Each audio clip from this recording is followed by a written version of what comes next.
ओम गंगणपते नमः। ओम नमः शिवाय। मेरे YouTube चैनल देखने वाले सभी दर्शकों को मेरा प्यार भरा नमस्कार।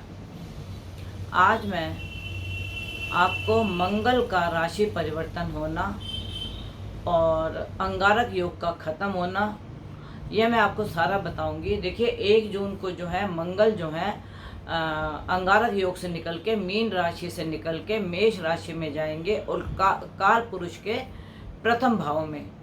और अगर हम मेष राशि कहते हैं या मेष लगन कहते हैं, उसमें मंगल का आना 12 राशियों पे क्या क्या फल देगा उसके बारे में मैं आपको बताऊंगी। और 2 जून को जो है गुरु उदय हो जाएंगे। अभी शुक्र अस्त रहेंगे, विवाह और शुभ कार्य अभी बंद रहेंगे, लेकिन गुरु उदय हो जाएंगे।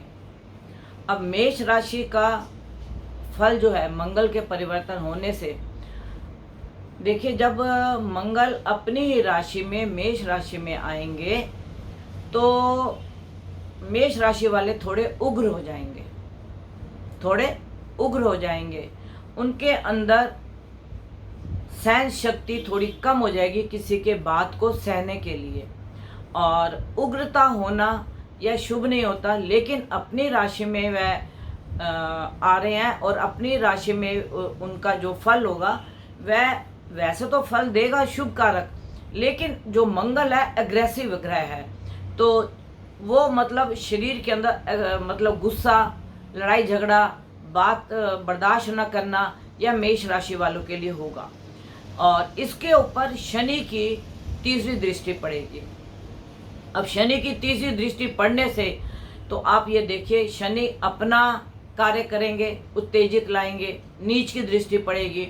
और शनि क्योंकि मेष राशि में नीच के होते हैं, तो मैं अपने सभी दर्शकों को बोलूँगी, मेष राशि वालों को, देखिए, उपाय मैं सबके लिए बताऊंगी, वो सबके लिए एक ही उपाय होगा। एक तो आपने, अगर आप कर सकते हो तो हनुमान जी को चोला चढ़ाइए और सुंदरकांड का पाठ कीजिए, अमृति आप बजरंग बली जी को चढ़ाइए। और मतलब जो भी हो सकता है आप हनुमान जी के मंत्र, मंगल के मंत्र आप लोग करिए। दूसरा, अपनी जीवा पे थोड़ी सी सौंफ रखिए, सौंफ और जो मीठा कुछ भी रख लीजिए, पतासा रख लीजिए, खांड रख लीजिए। इस प्रकार आप अपने गुस्से को कंट्रोल में कर सकते हो। लेकिन मंगल जो है यह दंगल करेगा ही करेगा। इसके 3 चरण आएंगे, अश्विनी, भरणी और कृतिका। अश्विनी में यह थोड़ा सा उग्र यादा होगा, भरणी में थोड़ा यह हंसी मजाक के मूड वाला होगा, और कृतिका में सूर्य के नक्षत्र में आना, समझ लो कि अंगारक योग बनाना। तो मैं मेष राशि वालों को एक बात बोलूँगी कि आप अपने गुस्से को कंट्रोल करें। दूसरा, थोड़ी सी अपनी हेल्थ पे ध्यान दें, क्योंकि इसकी 8वीं दृष्टि आपके अष्टम भाव पे पड़ेगी, मृत्यु तुल्य कष्ट के ऊपर। लेकिन ऐसा कष्ट आएगा नहीं, क्योंकि वहाँ पे भी आपकी अपनी राशि है, लेकिन आपको थोड़ा ध्यान रखना पड़ेगा अपने स्पाउस के साथ, अपने बिजनेस पार्टनर के साथ, क्योंकि वहाँ पे तुला राशि है। और तुला राशि मतलब मंगल और तुला का, शुक्र का आपस में भेद ठीक नहीं है। तो मैं अपने दर्शकों को, मेष राशि वालों को खास करके बोलूँगी कि आप अगर अपनी वाणी पे, अपने गुस्से पे अगर आप कंट्रोल करते हैं तो यह समय आपका 45 दिन का बड़े आराम से निकल जाएगा। फिर आती है वृष राशि, इसके 12वें घर में आएगा। ये 12वें घर में क्या करेगा? ये छोटे भाइयों से मेल मिलाप कराएगा, आपके पराक्रम को बढ़ाएगा। फिर इसकी दृष्टि पड़ेगी 7वें घर में। 7वें घर में शत्रु हंता होगा, आपके शत्रुओं को मतलब दबाएगा। और अगर आपका कोई कोर्ट कचहरी में केस चल रहा है तो उसमें आपको मिलेगी विजय। फिर इसकी दृष्टि पड़ेगी आपकी 7वें घर, आपके बिजनेस पार्टनर, आपके स्पाउस, इसके ऊपर। इससे थोड़ा सा आपका मन मुटाव या कुछ तकरार की संभावनाएं बनती हैं। अगर आप, जो मैंने आपको पहले उपाय बताया, अगर आप ये उपाय करते हैं तो बजरंग बली चाहेंगे और मंगल चाहेगा तो आपकी कोई भी ऐसी स्थिति नहीं बनेगी। शनि की इसके ऊपर भी दृष्टि पड़ेगी, क्योंकि शनि की कुंभ राशि से मेष राशि पे तीसरी दृष्टि पड़ेगी। और उसके ऊपर पड़ने का मतलब कि इनके आपस में मतभेद, व्यय में अधिकता, ऐसी स्थिति बन सकती है वृष राशि वालों की। तो थोड़ा सा आपको ध्यान रखने की आवश्यकता है। फिर आपकी आती है मिथुन। मिथुन के यह बनेगा एकादश में। अब एकादश में यह लाभ भी देगा आपको और कुटुंब में कोई मंगल कार्य भी कराएगा। और अगर आप कोई मतलब बाहर जाने का या विद्या के लिए कोई आप कुछ काम करना चाहते हो या आपका रुका हुआ है तो वह भी कार्य आपका बन सकता है। फिर मिथुन से पड़ती है 7वीं दृष्टि आपके पंचम में। संतान पक्ष से आपको थोड़ी चिंता हो सकती है, लेकिन संतान से आपको लाभ ही होगा। आप करेंगे चिंता, जब उसका रिजल्ट आएगा, जब उसका अंतिम निर्णय होगा तो वो आपको लाभकारक होगा। फिर आपकी दृष्टि पड़ेगी आपके छठे घर पे। तो छठे घर में यह क्या करेगा, आपके शत्रुओं का हंता करेगा। आपके शत्रुओं के पास कहीं अगर आपका रुका हुआ पैसा है तो वह भी आपको दिलाएगा। फिर इसके बाद आती है कर्क राशि। कर्क राशि का ये पड़ेगा 10वें स्थान में। 10वें स्थान में होने का मतलब एक ही आपका अपव्यय कराएगा, क्योंकि शनि की भी दृष्टि पड़ रही है अष्टम से। तो आपके कार्य में परिवर्तन करा सकता है, आपकी जॉब में चेंज करवा सकता है, स्थान परिवर्तन करवा सकता है। तो इसलिए जो ये मंगल है ये आपके साथ इस प्रकार के कार्य कर सकता है। फिर मंगल की पड़ेगी लगन पे दृष्टि। तो आपको गुस्सा आएगा तो अपनी वाणी पर थोड़ा कंट्रोल रखेंगे, गुस्से को कंट्रोल में रखेंगे तो मेरे को लगता है ये 45 दिन आपके आराम से निकल सकते हैं। फिर आपका 7वीं दृष्टि आपके भूमि पर पड़ता है, वाहन पे पड़ता है। अगर आपका कोई वाहन लेने की स्थिति है या वाहन आप कुछ बेचना चाहते हो या भूमि बेचना चाहते हो या खरीदना चाहते हो तो यह कार्य आपका आसानी से हो जाएगा। फिर आपकी 8वीं दृष्टि पड़ेगी पंचम संतान पक्ष पे। तो वाणी पे भी आप थोड़ा सा ध्यान रखो, संतान के साथ थोड़ा सा आप उनके काम में इंटरफेयर ना करें तो अच्छा रहेगा। क्योंकि आपका पहले तो मंगल आपके लगन को देख रहा है तो उसमें गुस्सा दिला के आपके संतान पक्ष को भी देखता है। तो कुछ ऐसी बात हो सकती है जो आपके मतलब बात में कुछ झगड़े की संभावना बन सकती है। तो मैं कर्क राशि वालों को बोलूँगी कि बहुत ही ध्यान से रहें और अपनी वाणी पे कंट्रोल रखें। जो मैंने आपको उपाय बताया है, सुंदरकांड का पाठ बोला है, मंत्र बोला है, वो आप करिए। हनुमान जी को चोला चढ़ाइए, अमृति चढ़ाइए। आप इस तरीके के छोटे मोटे उपाय कर सकते हैं। या मीठी रोटी सौंफ वाली भी आप कुत्ते को या गाय को खिला सकते हैं। फिर आपका आया सिंह राशि। तो सिंह राशि के ये आपके 9वें स्थान में पड़ेगा।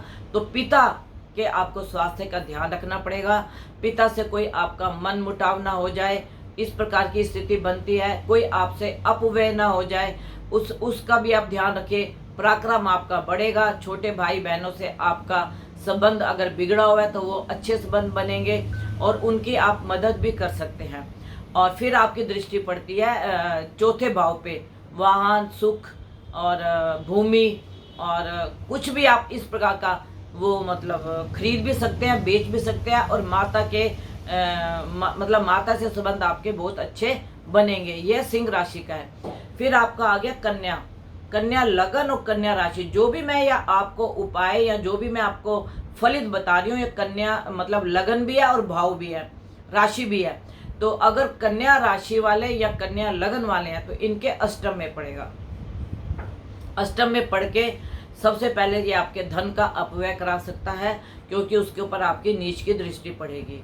फिर ये आपकी वाणी पे, कुटुंब पे ये इसकी दृष्टि पड़ रही है तो आपकी वाणी पे आपको बहुत कंट्रोल करना पड़ेगा। वाणी के द्वारा आपके कार्य में रुकावट आ सकती है, बने हुए कार्य आपके बिगड़ सकते हैं। मैं मतलब कन्या लगन कन्या राशि वालों को बोलूँगी कि अपनी वाणी पे बहुत कंट्रोल रखें। वहाँ पे केतु महाराज पहले ही विराजमान है। और फिर छठे घर से शनि जो है ये अष्टम में आपके अष्टम को देख रहा है, मंगल को। और आपके कुछ टांगों में प्रॉब्लम आ सकती है, तेज वाहन ना चलाएं। और छोटे भाई बहनों से आपके संबंध बहुत अच्छे बन सकते हैं, कन्या लगन और कन्या राशि वालों से। अब आ गया तुला लगन और तुला राशि। इनके सप्तम में यह आएगा और सप्तम में आने का मतलब ये आपके लगन को देखेगा और शनि की भी उसके ऊपर दृष्टि होगी। उसके ऊपर शनि की दृष्टि होने से हो सकता है आपके कार्य क्षेत्र में कर्म क्षेत्र में बदलाव आ जाए, या आपकी ट्रांसफ़र हो जाए, या कहीं आपको नौकरी से हाथ ना धोना पड़े। अगर आप अपनी वाणी पे कंट्रोल करते हैं तो आप इन सब चीज़ों से आसानी से निकल जाएंगे। और लगन पे देखने का मतलब आपको गुस्सा, आपके लगन में जब मंगल देखेगा तो उसके ऊपर आपको गुस्सा आने की संभावना और लड़ाई झगड़े की संभावना वाणी के द्वारा, क्योंकि वहाँ से ये वाणी को भी देखेगा, दूसरे स्थान को भी मंगल देखेगा, तो आपके वाणी में भी कोई दोष लग सकता है, या वाणी के द्वारा परिवार में कोई झगड़ा हो सकता है। तो इस चीज़ का आप बहुत ध्यान रखें। फिर आ गया वृश्चिक राशि।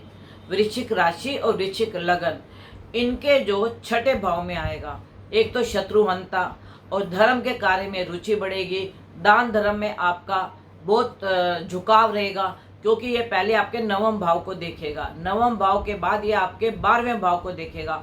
हो सकता है शत्रु पे कोई आपका व्यय हो। तो मैं आपको ये बोलूँगी, अगर आपने किसी को धन आपसे कोई मांगने आता है, मित्र या कोई घर का भी मेंबर क्यों ना हो, आपको धन नहीं देना, क्योंकि धन देने से आपकी उधर शत्रुता बन जाएगी। और फिर आपके लगन को देखेगा, वहाँ पे आपकी वृश्चिक राशि 8 नंबर की राशि, वैसे ही बिच्छू बैठा हुआ है, तो 8 नंबर की राशि बिच्छू होती है, तो मंगल जब उसको देखेगा तो आपको एग्रेसिव कर सकता है, गुस्सा दिला सकता है। तो अगर आप अपनी वाणी पे कंट्रोल रखेंगे और अपने बोलने पे कंट्रोल रखेंगे और धन के अपव्यय पे ध्यान रखेंगे तो आपका मंगल कुछ भी नहीं बिगाड़ पाएगा। और जो मैंने आपको उपाय बताए हैं वह सब राशि वालों के लिए है। फिर आपकी आ गई धनु राशि।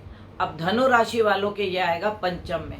पंचम में बुद्धि तीव्र चलेगी, और बुद्धि के साथ संतान पक्ष से कोई आपका मनमुटाव हो सकता है, क्योंकि संतान पक्ष से ये पहले अष्टम को देखेगा, तो संतान के द्वारा कोई आपको बैड न्यूज़ भी मिल सकती है। तो धनु लगन वाले अपने संतान, चाहे कन्या हो चाहे पुत्र हो, उसका खूब ध्यान रखें, क्योंकि यह अष्टम में देखने के कारण आपको संतान की कोई हेल्थ के द्वारा या एजुकेशन के द्वारा आपको कोई प्रॉब्लम आ सकती है। फिर ये आपके लाभ स्थान को देख रहे हैं, तो ये आपको लाभ भी कराएगा।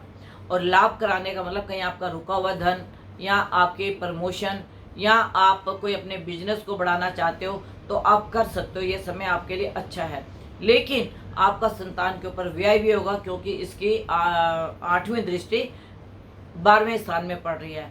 तो आप ये सोच के चलिए कि हमने अपने संतान की तरफ किस तरीके से ध्यान देना है, एजुकेशन में देखना है, और उसके मतलब गलत कार्यों की तरफ को देखना है, क्योंकि अष्टम में भी उसकी दृष्टि है। तो इसलिए अगर आप अपने संतान के ऊपर थोड़ा सा ध्यान रखेंगे, चाहे कन्या हो या पुत्र, तो आपके साथ कुछ भी 45 डेज में प्रॉब्लम नहीं आ सकती।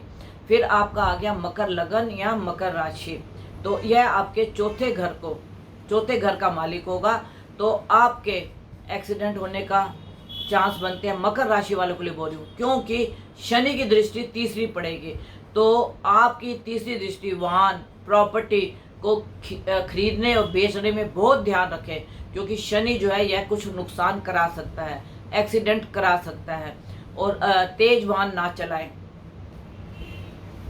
मंगल की पहले तो आपके स्पाउस पे दृष्टि पड़ेगी, तो उसकी तरफ से भी आपको कोई झगड़ा या कोई ऐसी संभावना बन सकती है, या बिजनेस पार्टनर हो उससे भी आपको कोई तकलीफ पहुंच सकती है। फिर आपके कर्म स्थान में आपको यह कुछ नुकसान पहुंचा सकता है अगर आप सेफ होके नहीं चलते, क्योंकि मेरा आपको वीडियो बना के देने का पहले ये मतलब होता है कि आप जो भी मैं आपको वीडियो में बताती हूँ उसके ऊपर आप प्रिकॉशन लेके चले।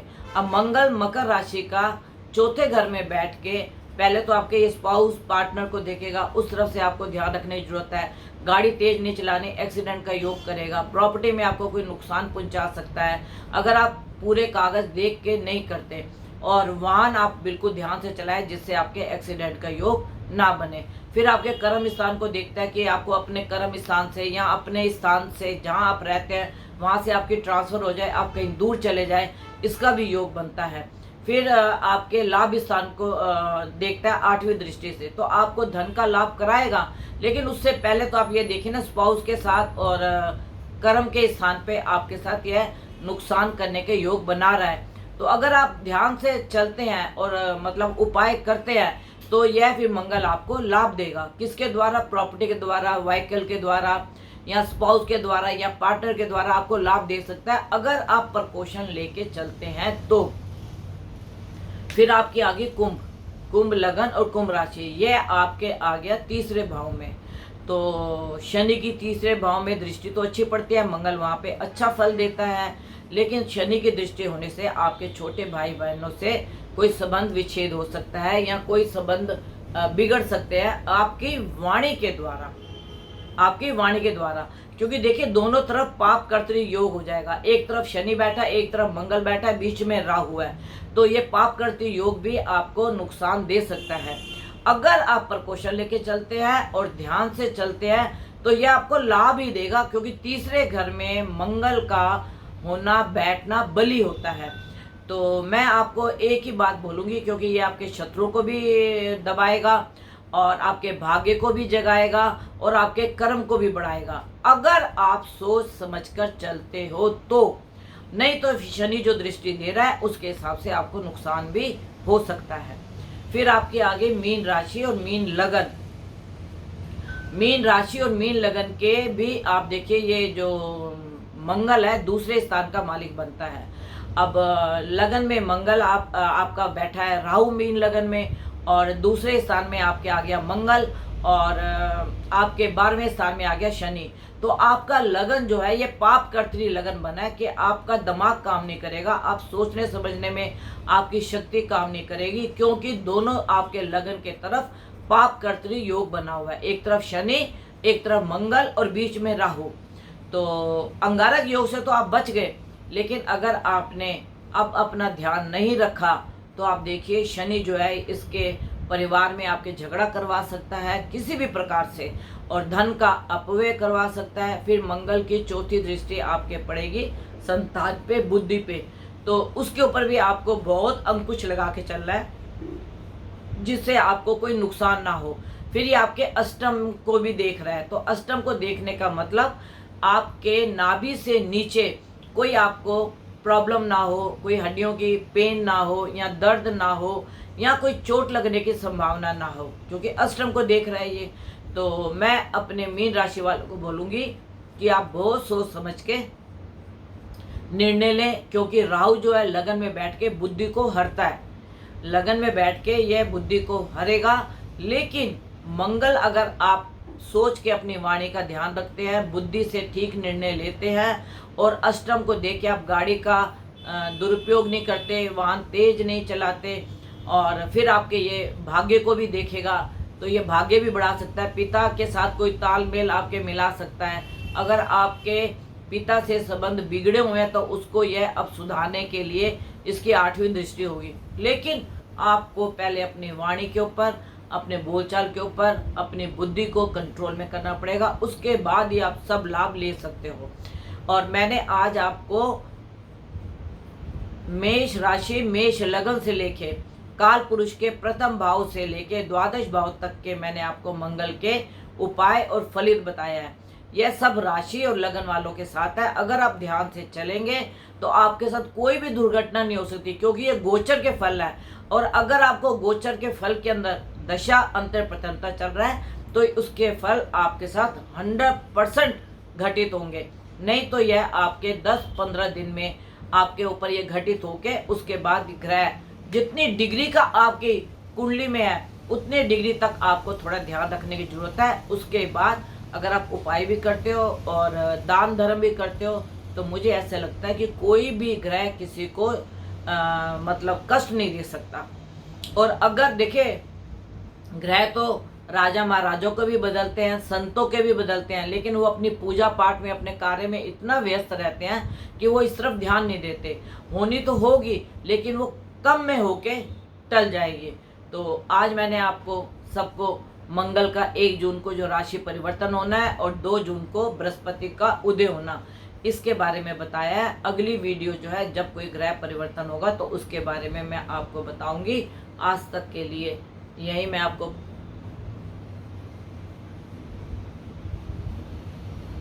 अगर आपने मेरा चैनल अभी तक सब्सक्राइब नहीं किया तो प्लीज़ उसे सब्सक्राइब कीजिए अगर आपको मेरी वीडियो अच्छी लगती है तो, और नोटिफिकेशन का बटन दबाइए जिससे मेरी सबसे पहले जो वीडियो है आपके पास पहुंचे। जो भी ग्रह परिवर्तन होता है तो मैं कुछ दिन पहले ही आपको वीडियो देती हूँ कि तत्काल आपको याद रहे, आप उपाय भी कर सकें और उसके ऊपर ध्यान भी रख सकें। तो आपका परिवार सुखी रहे, तंदुरुस्त रहे और कोई भी कष्ट आप पे ना आए। दूसरा, 4 तारीख को हमारी सरकार बनने जा रही है, 56 इंच का सीना तीसरी बार आने वाला है और मैं अपने सभी दर्शकों को बोलूँगी, आप जाएं, वोट दें, जरूर दें, जरूर दें। यह आपका अधिकार है, इस अधिकार को आप खोए ना।